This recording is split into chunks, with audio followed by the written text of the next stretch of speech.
Welcome to Grim Dark Gains, a weekly podcast where we help you ascend from a troll slayer into a demon slayer.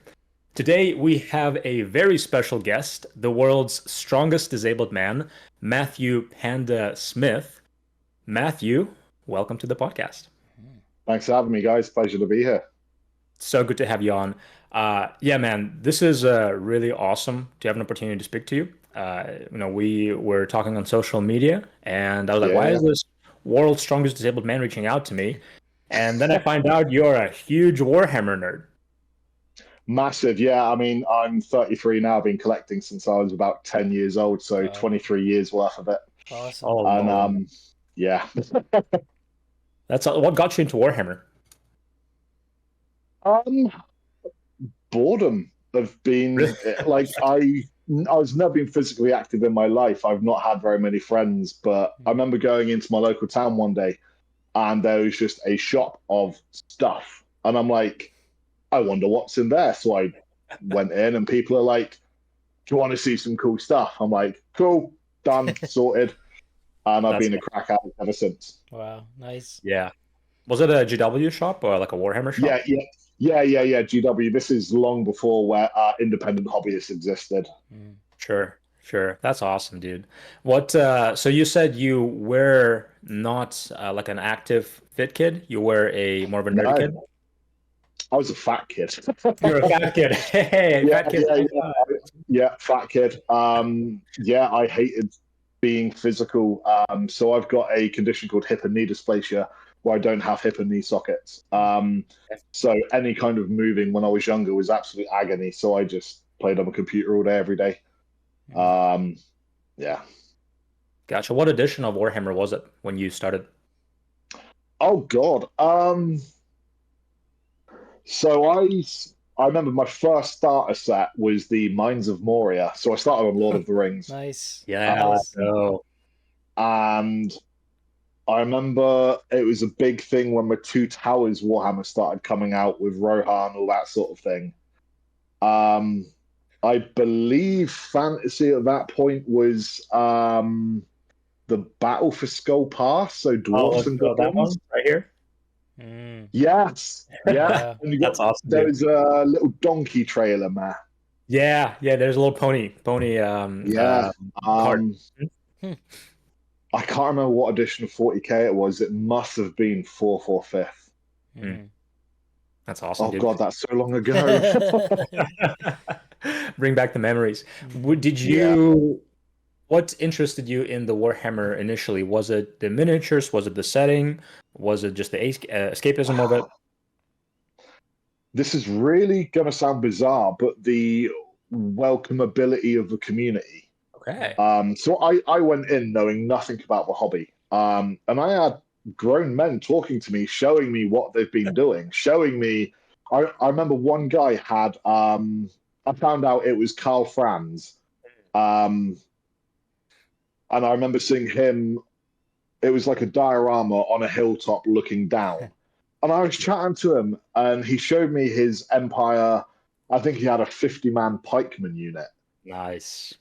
painted perfectly, and he was showing me individual things. And I was like, this guy doesn't even know me. I'm like 10 years old, and he's showing me all of this. And just how welcoming the community was. It was absolutely amazing. And I kept going back to be part of the community, and ended up my bank account hating me. Especially as a 10-year-old. Oh, goodness. Yeah, Yeah. I did a lot of chores growing up trying Yep. to pay for it all. I would ask to wash the car. Wow. Mm. That's awesome, dude. I Um, don't remember.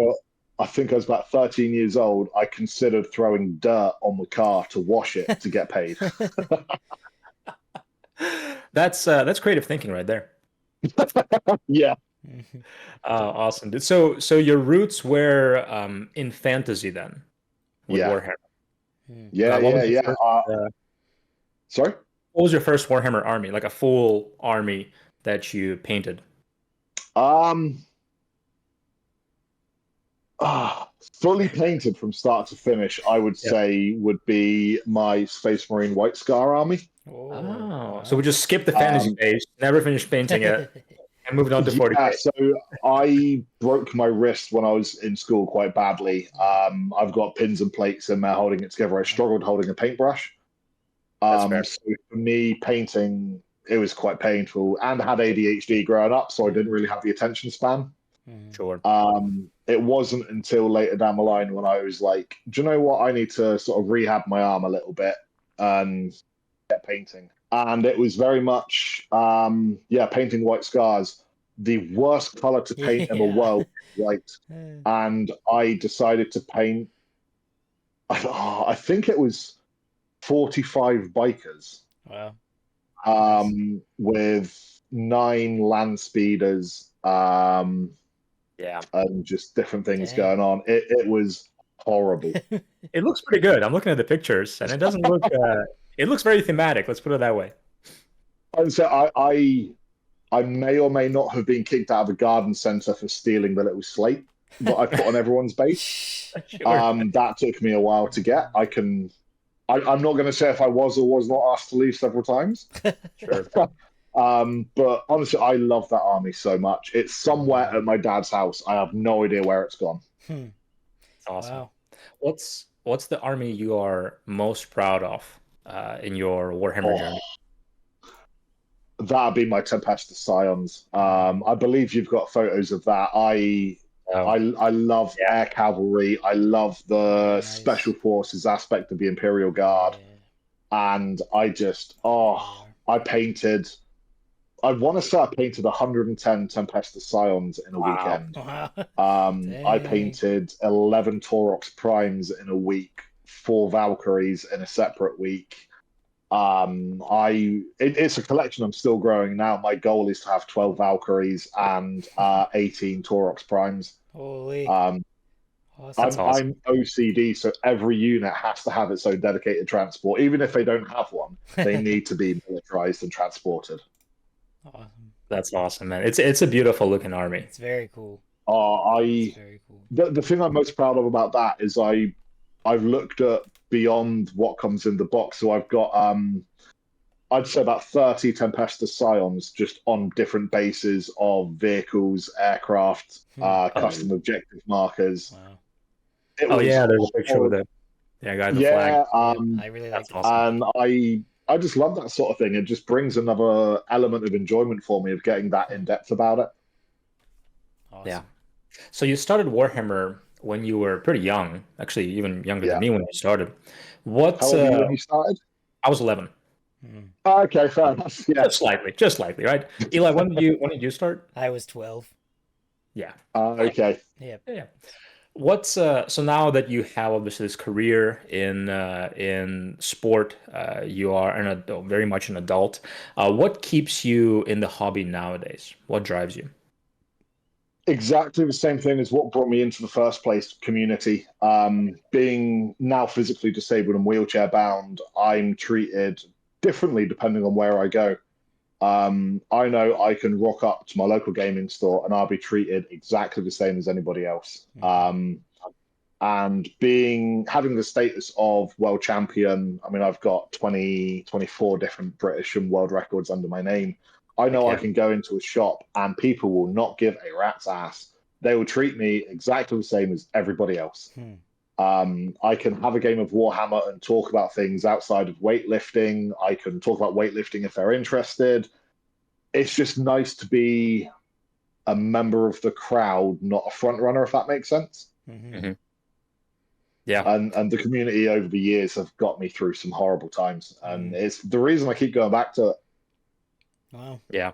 Wow. So both ways, they don't think of you less, but also you're not some kind of this idol. You're just a dude showing up with his toy soldiers, putting on the tabletop and exactly. playing I'm just imaginary games. another guy who wants to play with little toy soldiers on the table. Like, that's it, and it's brilliant. Like, yeah, that's awesome, dude.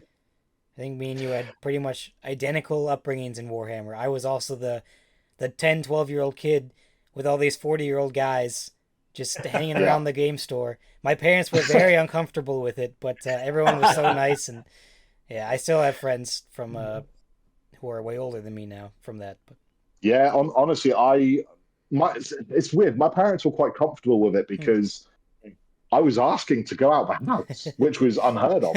Sure. So like my parents would punish me by taking me out of my bedroom and putting me outside. That was a punishment. Yeah. Yeah. Me But too. a lot like yourself, I've got friends that are a lot older than me from back then who I still talk to to this day, Hmm. and it's incredible. Hmm. Yeah, I feel like a true nerd who started their journey as a kid always has like a Warhammer grandpa in their community. Yep. Do you know what? I 100% get that. I'd say I've got two of them, Hmm. Yeah, and one of them, he hates Facebook and everything, and he heard I won World Championships last year. He created a Facebook account and sent me a message going, "Congratulations! I'm so Oh. proud of you." There wow. was a lot more swear words in there, I want to point out. Wow. And hearing or just seeing that message from him, it brought tears to my eyes. The guy hates Instagram and social media and everything, but went out of his way to do that for me. It was just, he's a proper friend. Hmm. Wow. Yeah, I think you Amazing. just speak for the best sides of the community. And I think, you have Yeah. social media, Eli and I have social media as well. And you tend to see the negative of the community and Yeah. the most, right? Because everybody's safe behind a computer screen or behind any screen. But Hmm. Yeah. I guess on that note, what would your encouragement be to somebody maybe who was hurt by the community before, maybe online, or somebody just starting the journey? What would you tell them? So my advice would generally be ignore what everyone else has to say. If you love what you have done painting on a model, that is all that counts.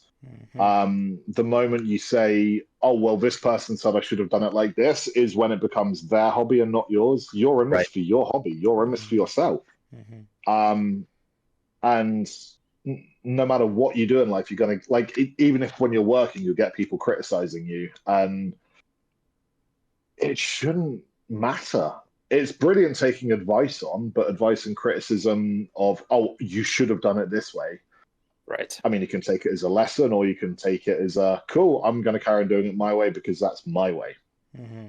Yeah. The beautiful thing about, and I think you're spot on, great thing about Warhammer is like you're not forced to play with anybody, Yeah. right? Like Exactly. if I'm having a bad game with somebody, I'm like, hey, you win, right? Moving on. I'm Yeah, gonna go hang out with my friends now, Hmm. right? It doesn't happen exactly. very often, Yeah. but No, occasionally. I mean, I think I've only had one or two bad games in my 23 years of playing. Wow. Um, and to be fair, one of those, I was, believe it or not, it was on a Sunday. I had a medical appointment on the Monday to find out if I was going to have my left leg amputated. Wow. So my stress levels were fairly high. I Sure. kept the leg. I want to point out I kept it. Mhm. And I reached out to the guy after, and I'm like, "Look, I'm sorry. I was just in a bad mood." I explained what happened, and he goes, "Cool. So rematch. I'll get you a pint." Good. It's Nice. just Love that. fairly common. Hmm. It's Everyone has a bad day. It's just one of those things. Hmm. Yeah. No, that's great. I'm glad that you promote the fact that big picture community is really great. Despite what the social media Yeah, says, community really is like if you actually live in it and you actually play the game, people are great. Hmm. it's like anything. Everything on social media could be construed as negative. Oh, Once you're actually there in that environment, it's all positive. I mean, Hmm. I've been to several exhibitions and played in several grand tournaments, and everyone there has been so helpful and so friendly, talking about from a point of wheelchair accessibility of how can I move stuff around a table. In a competitive game, I've had people say to me, "Okay, I can move your stuff around for you, absolutely fine." And he goes, "Okay, but if you move it half an inch this way, you can get extra line of sight." Hmm. And I said to him, like, yeah. how would I have seen that? And he goes, "Well, you wouldn't have seen that because of you can't stand up to have that. So Hmm. if I Wow. take advantage of that," and I'm sat there like, this guy's a legend. Wow. That's Hmm. really cool. I love that. Yeah. That's a great story. It was absolutely wonderful. And I've never had anyone take advantage being in a wheelchair during gameplay. Hmm. I cannot stress that enough. It's never happened. Well. That's something I didn't even consider would be an option, but yeah, you're so Yeah. right. Like yeah, that's really cool. So you Hmm. mentioned you go Honestly, it's to incredible. yeah, you go to a lot of tournaments and events. What's Yeah. an award you are most proud of winning in a Warhammer tournament?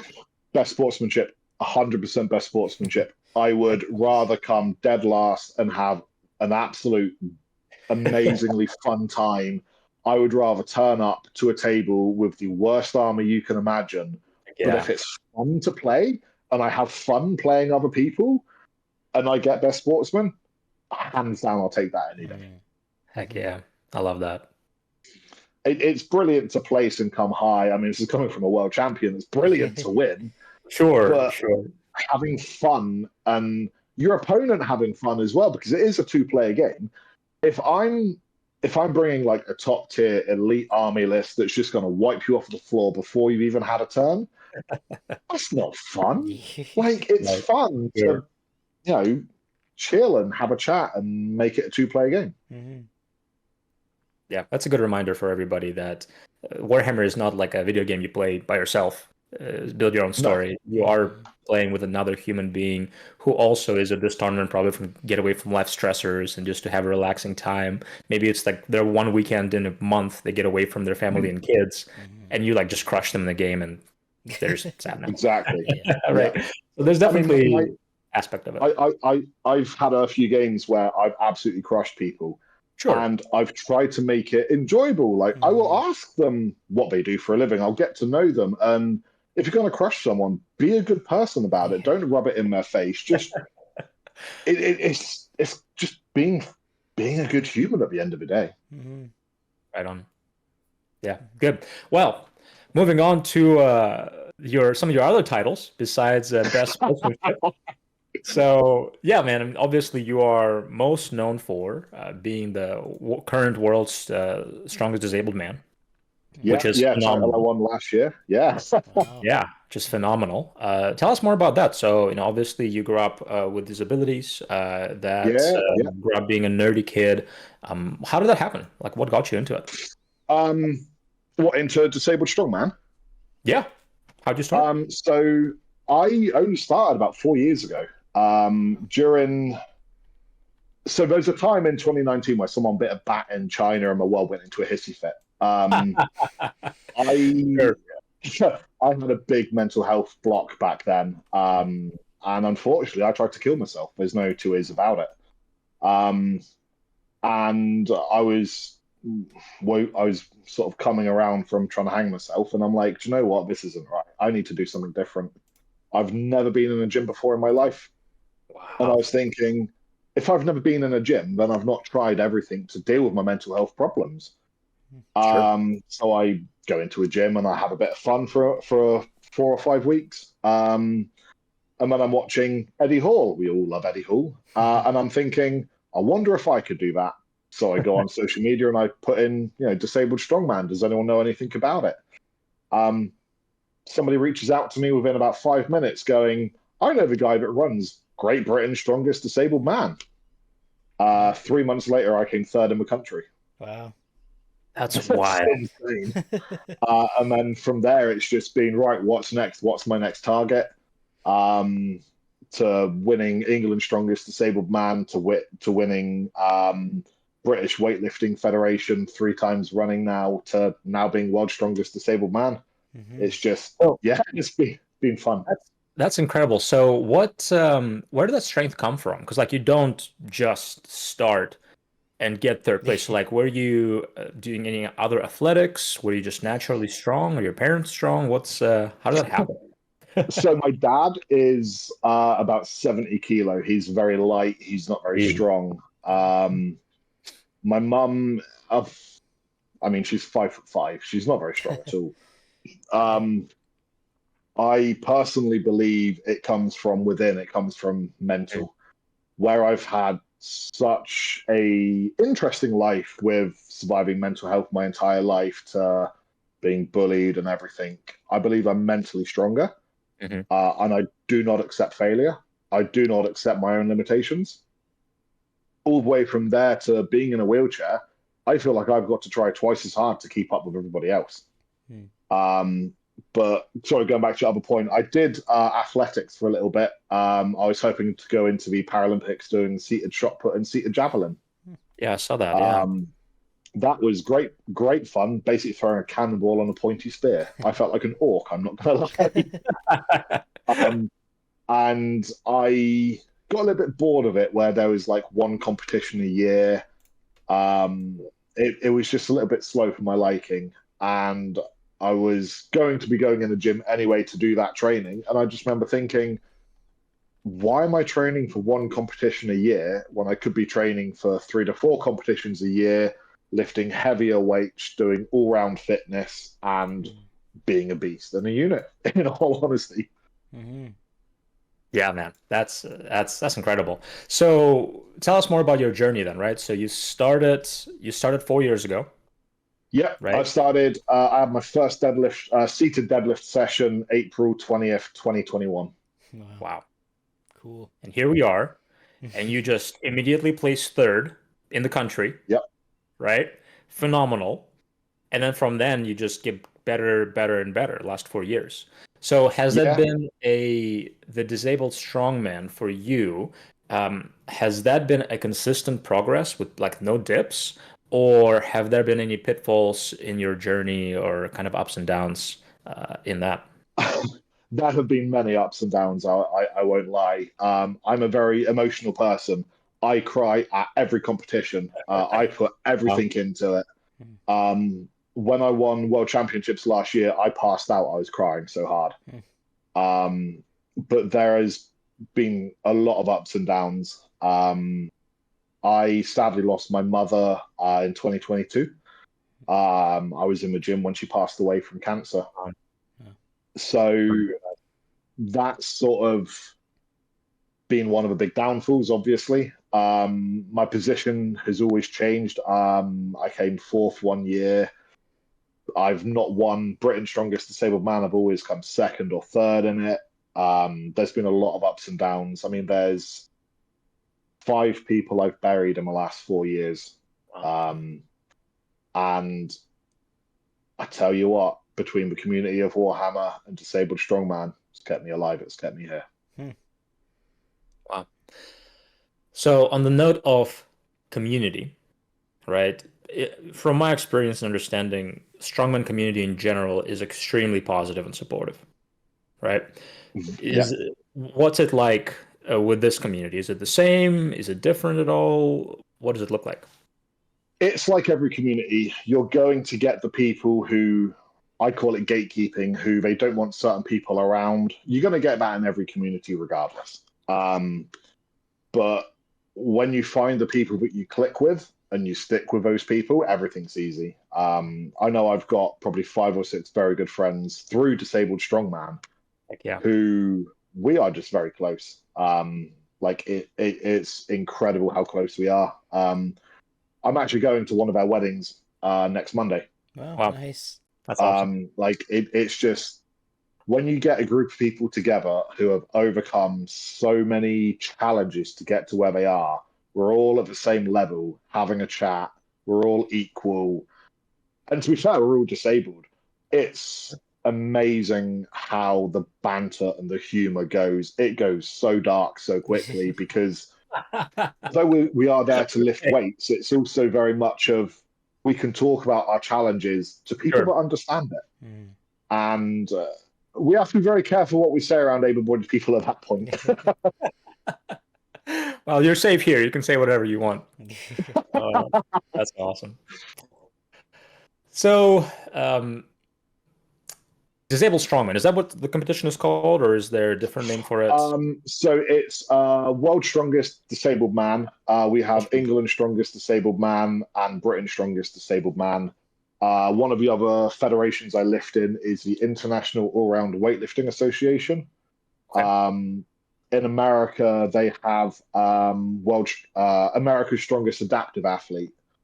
Because in this community, the word disabled can be considered negative. So we've replaced it with adaptive. Like I class myself as an adaptive athlete because I'm adaptive. But yeah, that's pretty much what it's called. Got it. So we've been offending you the whole time we've been talking to you. Got it. Noted. It takes a lot to offend me, in all honesty. I get certain words on a daily basis. It just doesn't bother me. Well, yeah, I'm sure you had to build up tough skin for it. So, because I mean, honestly, Eli and I are very unfamiliar with adaptive competitions or World's Strongest Disabled Okay. Man competitions. So, in that world, what are kind of the staple events? Because obviously, you have to adapt. You can't just mimic everything from Yeah, yeah, anything yeah. popular. So, So just we enlighten us. have, yeah. So basically, what you see in World's Strongest Man, you see us doing just an adapted form. So some of the main events, we would have a seated deadlift, which is where you sit on a specially built platform and you lift the weight up underneath you. Your feet are in front of the bar. I absolutely love that event. I've lifted 600 kilo with a barbell. I've done 560 Wow. kilo on an axle. I hold the current raw world record on a barbell at 400 kilo. Wow. That's ridiculous, man. I'm looking at 500 kilo this year, completely raw. Wow. Wow. We do vehicle pulling, sled pulling. We do log, axle, and dumbbell overhead work just from a normal bench. We also do Atlas stones, believe it or not. Huh. Wow. Yes. Walk me through that. How does that work with Atlas? Okay, so instead of a normal, so I'm in a seated category, by the way. Sorry, standing people will do it exactly how you see it in World's Strongest Man. If you're missing a limb, there are certain things that are put in place to help out. But where I do it seated, we've got a barrel here and a barrel here, and we're sat Okay. in the middle. And we have to roll it up onto our chest, rotate over, and put it down. Sounds awful. Interesting. Wow. Somehow it sounds worse than regular. Jeez. It's basically a Russian twist Yeah. Yeah. Hmm. Yeah. with a Really heavy 150 Russian. kilo Atlas stone. Yeah. Yeah. Wow. Jeez. Oh my god. The control you would have to like with a spinal flexion like that. Or spinal Yeah. rotation. Wow. Yeah. Incredible. But when we're facing that way with the Atlas stones, we have to lean over it to pick it up as well. Oof. Oh my So we're god. at a compromised position. Wow. Wow. I've pulled my back Yeah. like making my bed before. I can't Yeah. imagine like having 160 kilos. Yeah. So I, Um, I sneezed and dislocated my neck probably oh, 5 or 6 years ago. And I had a big Miami Jade collar on. Wow. And when I said I'm going to do disabled strongman, people were like, nah, you're going to die. Wow. But sure. I Yeah. did a 155 kilo Atlas stone last year. Hmm. And I won by about 20 seconds. Wow. Awesome. Are you, I mean, so you won World's Strongest Disabled Man. You do really well in the British competitions as well. So Yep. are you like undisputedly like, I'm not sure you're familiar with bodybuilding, but like CBUM is an undisputed bodybuilder, and nobody's even close right now, right? Ah, So how close is the competition to you? Are you the guy, or there are people close to no, you? Okay. I'm not the guy yet. I want to say that again. Yet, there is a person who has won World's Strongest Disabled Man twice, back to back. Okay. No one who, apart from him, who's ever won it more than once. Wow. I'm going to this year, in all honesty. I'm feeling really good about it. So I believe next year will be my third time winning it if I do win it next year. And that will pretty much make me undisputed best in the world. I've already got world record on my log press, axle press, barbell press. I'm unbeaten on the sled drag. I was the first disabled man to deadlift a car. Dang. I've done the heaviest Atlas stones possible in a time quicker than anybody else. I was the first man in the Arnold sport competition to deadlift 600 kilo. Wow. I'm heading the way to be the best in the world, like undisputed forever, I believe. Very cool. Wow. So you're gonna be making history for a while. That's the plan. The plan is also to get in the Guinness Book of World Records a few times as well. Awesome. I want to be the first guy in a wheelchair to pull an airplane, all that sort of thing. Wow. Wow. So cool. That's incredible, man. Mm-hmm. Yeah, very good. So obviously you're very accomplished. Obviously you made it very far and consistently got better and better, even despite some pitfalls in your journey. Were there any obstacles getting into the training with disabilities or adaptive training in the last 4 years? There's been quite a few, from physical barriers to psychological barriers. Finding a gym that would support me in what I do, because you've got to bear in mind the weight I lift is not normal. Sure. I mean, I'm shoulder pressing 140, 150 kilo, and finding a gym that will let me do that, that takes something. Luckily, the gym I found now, they opened last year. I went there and signed up, and I had a chat with the owner, and the owner goes, okay, how can we make this more accessible? He moved everything around in the gym so that I had lanes of travel.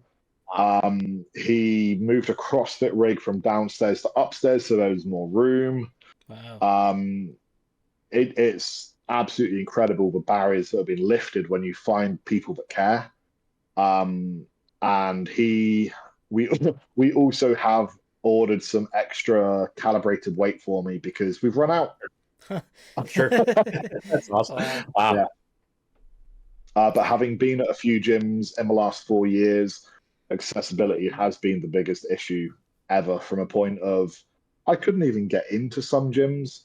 Sure. And some gyms just look to me and go, "You're in a wheelchair. Why are you in? Why would you want to be in a gym in a wheelchair? You can't walk. You shouldn't be here." I've had that a few times, in all fairness, which is quite sad. So what's your recommendation to somebody who, does have disabilities and they want to get into, let's just say, strength training in general, but even strongman training? What's the advice you would give them? I would say if someone has an issue of you being in a wheelchair or having a disability, whatever it may be, that is their insecurity. That is not your problem whatsoever. You should not take that as the strength community don't want me here. You should take that as, this is not the right place for me to be. You should take that as I'm going to try the place down the road. I guarantee if anyone who wants to get into strength training, able-bodied or disabled, will post in a strength group on Facebook going, I've just hit a PB of 60, 70 kilo, people will support you. People care. No matter how big, how strong you are. I do it myself. I will support anyone getting a PB. Yeah. It's incredible seeing everything being put into it to build up for it. And that's what the community is like. And if you can find a gym that has that community, you're in for a winner. If you can find people who, when you're in a bad day, will sit down and talk to you and help you and encourage you to train on a really bad day, that's where you want to be at. And it might take a few places to go to find that kind of a place, but it's so worth it. Yeah. Wow. So kind of in that same direction, you are obviously very passionate about mental health. And I could see why. Certainly had a very hard life, and you made a lot out of it. So yeah, what are the battles that you fought?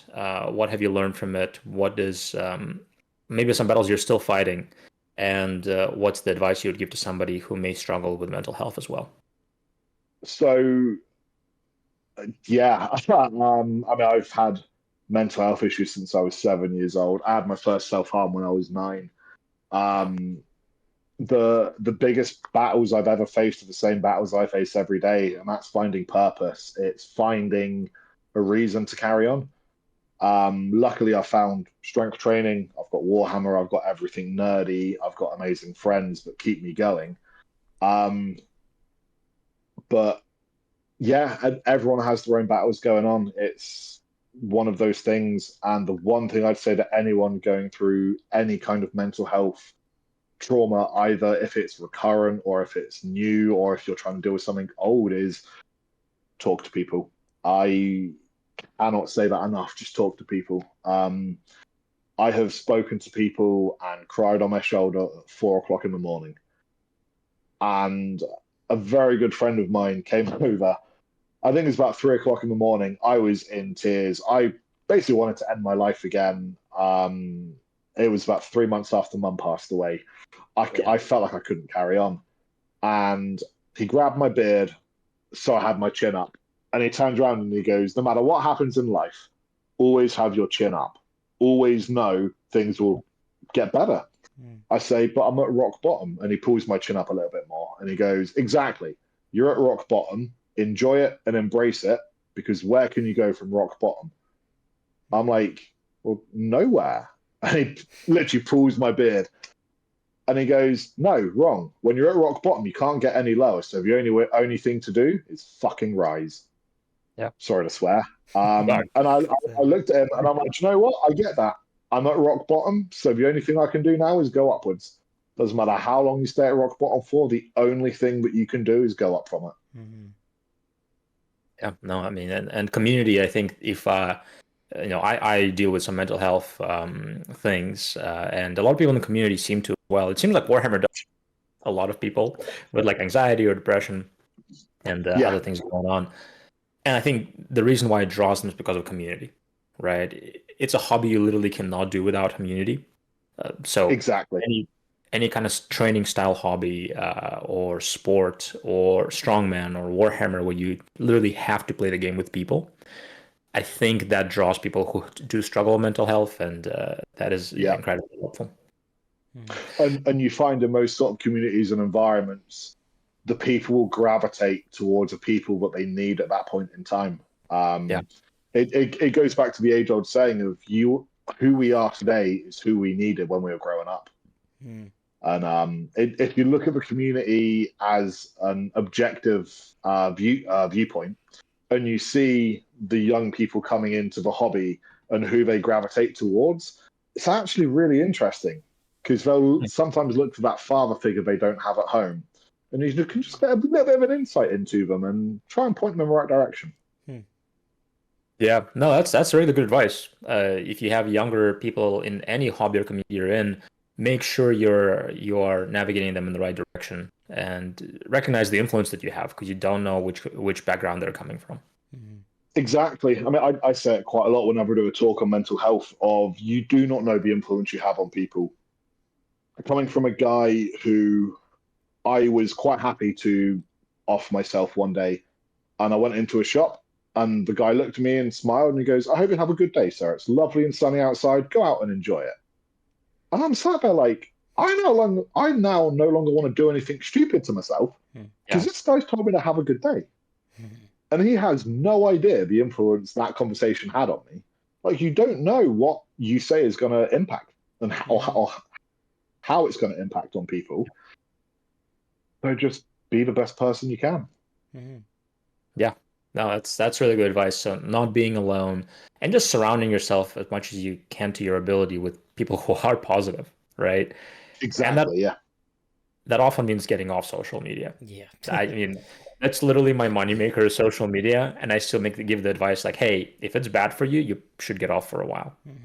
Honestly, I get quite a lot from social media, and there are times where I will turn my phone off and just have a weekend away from it all. It's so important. People are addicted to it, and if it's not good for you, then as you say, you don't need it all the time.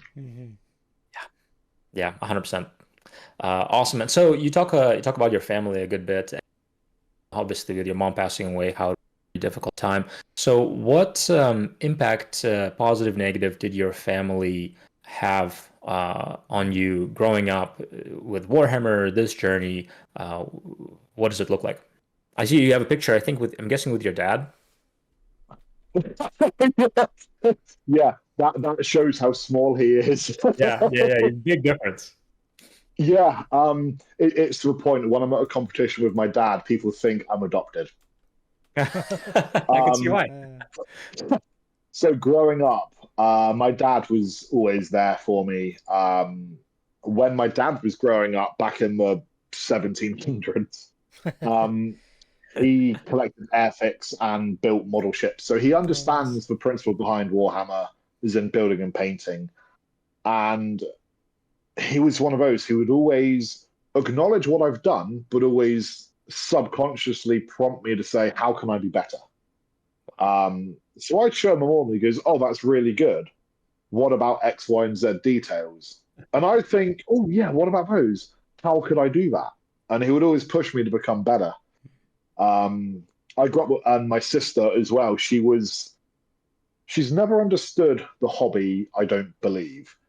Okay. But she'd always come into the shop with me, and she would encourage it, which, as a sister, is pretty damn cool. Mm-hmm. My mum was my mum. She encouraged it to a point, but I think she saw it as a bit of a waste of money. But then it kept me away and behaved, so she encouraged it. Mm-hmm. Yeah. No, that's once again surrounding yourself people who encourage you in a healthy ways, right? Um, Yeah. yeah. Uh, so in the similar vein, actually, Eli suggested that question is, what are your thoughts on the body positivity movement, right? So obviously being somebody who has disability, and what I mean by body positivity movement is in Eli's and I's view, a negative side of it, where people are encouraged to stay where they are and see themselves as perfect and complete without needing to change. So what are your thoughts on that? Just kind of let you speak here. So, at its base level, I agree with a principle of you should like who you are as a person. You should love yourself. I often talk and I will say, like, to people who are struggling in a relationship or trying to find someone, I say, how can someone love you if you don't love who you are? So I Mm-hmm. understand it to a certain point, but as it comes to what I would call glorification of glorifying being massively overweight and saying you have to love me because I'm overweight. If you don't love me because I'm overweight, you're fat phobic. Yeah, no. In all honesty, um, if it's something you can change, then if you want to change it, go ahead with it. But in all honesty, as long as people are happy and healthy, I mean, I feel very hypocritical saying if you are very heavy, you should look at losing weight, where I'm 130 odd kilo. But Sure. then of my 130 kilo, I've got less than 20% body fat. I've got a very structured diet. I've got nutritionists. I've got supplements. Everything I do is considered healthy, apart from the kebab I had the other day. Um, but as long as you're healthy and happy in yourself, and when I say happy, I don't mean that, oh, haha, yeah, I'm happy, that fake kind of false confidence. Sure. If you are genuinely happy being that size, I'm not going to judge. Yeah, and I think the key word you used throughout the conversation is healthy, right? Yeah. Because a job of any health professional, so Eli and myself and anybody talking, uh, or even an influencer, like you're an influencer in any space you are, you're obviously a big influencer in your community because you are number one in the world. Yeah. Uh, so your responsibility is to encourage people to be healthy, right?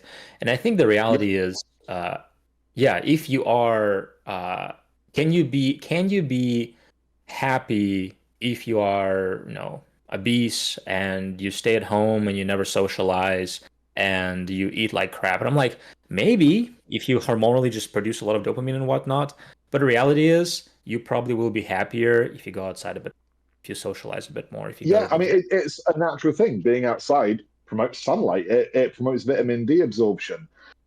It gets you out of the house, it changes your environment, it gets you moving. And having been in a position where I was bedbound for a good 6 or 7 months, I have never been more depressed in my life. And that's coming from someone who's tried to commit suicide. I've Yeah. never been more depressed in my life than when I was physically unable to move. And Yeah. it generally baffles me. People have the ability to move, but choose to not do it. Wow. Yeah. Wow, that's such a good statement. That it baffles you when people have the ability to move and be active, where you, for certain seasons of your life, didn't, and how dare they not do it, right? Yeah, it's a very interesting subject with certain people because they go, well, I just choose to not do it. And I go, but if you Sure. had lockdown is the perfect example of this. In Britain, when we had lockdown, everyone was kicking off going, oh no, I have a right to be outside. I'm like, okay, Sure. fair enough. Sure. Before lockdown, they did not go out the house. It's only when you have that taken away, Yeah. it's a whole concept of you can sit anywhere you want apart from that chair right there. Yeah. Why are they going to sit? Yeah. Yeah. No, it's very yeah. And the reality is like you have a choice. Yeah, Nobody's forcing anybody to do anything, right? Like when I work with my clients or talk to anybody, I'm like, the reality is I can't force you to do anything, right? yeah, You, myself, Eli, we're the people in the passenger seat with a map, kind of telling you what to do and influencing you in certain ways. Like, hey, maybe you should go yeah. outside of 10 minutes a day. Maybe you should go to the gym a few times a week. Maybe you should, not only eat Cheetos all day. But the Exactly. reality Although is, that's a good lifestyle. Mm-hmm. Mm-hmm. but the reality is, your health is your responsibility regardless. Yeah, Do some people have a harder time? And you're a testament to that, right? Like just lifting is objectively harder for you in some ways, yeah, right? Training is yeah, objectively hard. You can't argue that. And you just overcome it, yeah. right? So But then regardless, I generally look at everything, and a barrier is not a reason to stop. A yeah, barrier is to find a reason to persevere. Mm-hmm. If you get told, "Oh, I can't do it that way," it's not a "don't do it." It's a "Okay, I can't do it that way. How can I get around it? How can I find a way to do that?" yeah, wow. I love that. I love that. Good. Uh, so moving forward, you are been in the hobby for 2 decades now. You've achieved World's Strongest Man. Yep. What are your aspirations and ambitions? I guess with both, you already mentioned World's Strongest Man, but with both going forward, maybe next 5, 10 years, what does it look like for you? Um, Carry on doing what I do. I want to carry on being happy. I want to carry on being healthy. If my health ever becomes an issue with weightlifting, I plan to retire and just be as healthy as I can and as strong as I can. Yeah. Same with a hobby. I'll do it as long as I'm healthy enough to do it. Mm-hmm. But serious plans for the next 5, 10 years. I would love to compete in the Paralympics in 2028. Yeah. Um, I really want to do the London Marathon as well. Mm-hmm. From a point of everyone goes, to be fair, you both will probably have heard this quite a lot of strongmen and powerlifters don't do cardio. Mm-hmm. Sure. So I want to take that and go, okay, I don't do cardio. I'm now going to go do the London Marathon. Mm-hmm. But I want to do that in the same year I win High Rocks Adaptive World Championships. Wow. Wow. So I will That be the world's strongest disabled man, Britain's strongest disabled man, England's strongest disabled man, international weightlifting world champion, High Rocks world champion, London Marathon finisher. Wow. Tell me I'm not fit. Yeah. Yeah. Like, it's that's cardio. that's an awesome ambition, man. And Mm-hmm. the reality thing, you probably can do it. Yeah. So the only things I've got stopping me is finances and logistics. Mm-hmm. Where I'm 130 kilo, I'm considered quite heavy. A marathon wheelchair's max capacity is about 70. Oh, wow. So I would have to have one custom built and specially made for my size. Hmm. And that you're talking 20 grand. Wow. Holy cow. Sure. So the only barriers I've got in this, because mentally I believe I can overcome anything. The only barriers I've got is how, logistically, where can I get that kind of a wheelchair? Mm-hmm. Yeah. Well, if you're listening to this and you're super rich, reach out to Matthew and I sponsor would, him.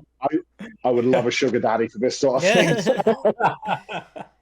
Are you working with any supplement companies or anybody sponsoring you yet? Okay. I've got a few sponsors. They are what's called a shadow, so they don't want any publicity. They just help out here and there. Huh. But I'm a qualified PT, which brings everything in. I'm actually a strength and conditioning coach for an American football team here in Bournemouth. Oh, cool. That's Wow. awesome. That's great. Oh, and Yeah. what about Warhammer? Like maybe shorter term, what's your next big project, big tournament? What's your ambition there? There's a tournament down my way called Beachhead. I know the guy who owns the shop that runs it. He's an absolute gentleman. I would love to compete in that. The only issue is it's the same weekend as powerlifting British Championships. Mm. Okay. So that kind of plays into it of like, do I want my career or do I want to have fun? Sure. But as I won the powerlifting championships last year, it's a little bit like, do I take a step back from that and have a weekend away? army wise, I would love Starship Troopers, the aliens. I would love a Tyranid army based on them. Oh. Oh, nice. That's super cool. But also, I've been really digging zombies and vampires recently. I watched the new 28 movie, 28 years later, and Mhm. I'm generally thinking about running Death Guard, but like 28 years style. Mm. But this is such a stupid goal to have. I would love a fully mechanized 10 company Space Marine army. Wow, Oh, jeez. that's awesome. Yeah. Would that be White Oh, Scars or a different chapter then? Um, Not White Scars because I am never painting white again in my life. Um, I quite like the Doom Eagles. Mm, nice. And I think it's the Cacarodons, grey and orange. Yep. Maybe something like that. Just I think an entire army, like I think it's 350,000 points of just painted Holy cow. all. Oh, it would be Ridiculous. so good to look at. Hmm. You can either put 20 grand in that or 20 grand in a customizable. So my thought process is if I do the London Marathon and get the chair, that will increase my standing. Then I can Right. start a GoFundMe. I see. You're thinking long term. I like it. Of course So it is. you like vampires and zombies. Have you considered doing like more fantasy, like AOS or Old World? Yes, I actually have. I've got a Nighthaunt army, believe it or not, that I've painted semi-ethereal type. Okay, yeah. I keep meaning to crack those out and paint them because I think I've got 90. Oh, I can't remember what they're called. Chain rasps. Sure. Yeah. I've still got to paint, but I'm thinking with Old World being a thing now, I might go back to just vampire counts. Nice. Um, Nice. But then if I was going to do vampire counts, I would have the Underworld series kind of vampires where it's all like mercenary kind of vibe. Okay. Okay, And so then they're very have a unique. werewolf in there. Yeah, that's cool. No, vampire counts are a fun army, and I have a feeling they're going to bring it back. Like right now, it's a legacy army, but the rules are pretty Yeah. good, and it's popular. So I have a feeling they're going to bring it back. Old World is doing really well. Honestly, I played Old World. I've got a witch elf, a dark elf army Nice. somewhere. Nice. A man after my own heart. But then I want to bring back my Empire because I love a steam tank. Yeah. And I love fixed pieces of artillery, and I love it all. But then I think I'd want to do something different and go maybe dwarfs because short people are cool, and I'm kind of look like a dwarf. Yeah. You give very dwarf vibes, not gonna lie. Yep. When I lift, I look like Gimli when he's angry. I've been told. Right. That's awesome, man. Oh, great.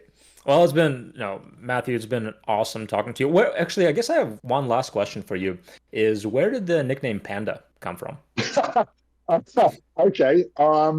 So, oh God, 17 years ago, I was down on the beachfront. Way too long. I had second and third degree sunburn, apart from panda eyes. To the point I had a blister on my forehead that would droop down, basically like a nutsack. I went to hospital with third degree sunburns. I went into work a few days later, and my boss is like, "You okay, Panda?" And it's just stuck from there. Wow. Wow. But now the running joke is pandas have no survival instinct whatsoever. They're always clumsy, tripping over things, and that's kind of me. I have no survival instinct whatsoever. Wow. I thought maybe it's your personality because you seem so nice. Yeah, let's go with that over sunburns. Sure. That could be the new reason. Yeah. All right. No. Well, Matthew, it's been a pleasure having you on. Absolute Is pleasure. there any last things you want to shout out for our listeners? Not really. Just stay positive. Be as good people as you can. The person you're playing against might be going through hell at home. They might be like myself, fighting suicidal thoughts, and you have a match out of how are you doing today? That can save a life. Hmm. That's all it takes. Just be cautious of your actions and your influences, and enjoy it. You're Hmm. here to have fun. Yeah, we love that. All right. Well, you can find Matthew at Paralympic Panda _world_champion on Instagram. If you're ready to start your health and fitness journey, go to grimdarkgains.com for an 8-week Nerds Complete Guide to Nutrition and Fitness.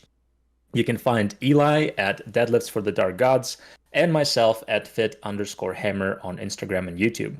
You can find a link to Grim Dark Gains Discord on our Instagram at Grim Dark Gains or our personal Instagram accounts. Thank you, and until next time, stay Warhammer strong. Bye, guys. Bye-bye. Love you. Like and subscribe. Thanks for watching. Big guns.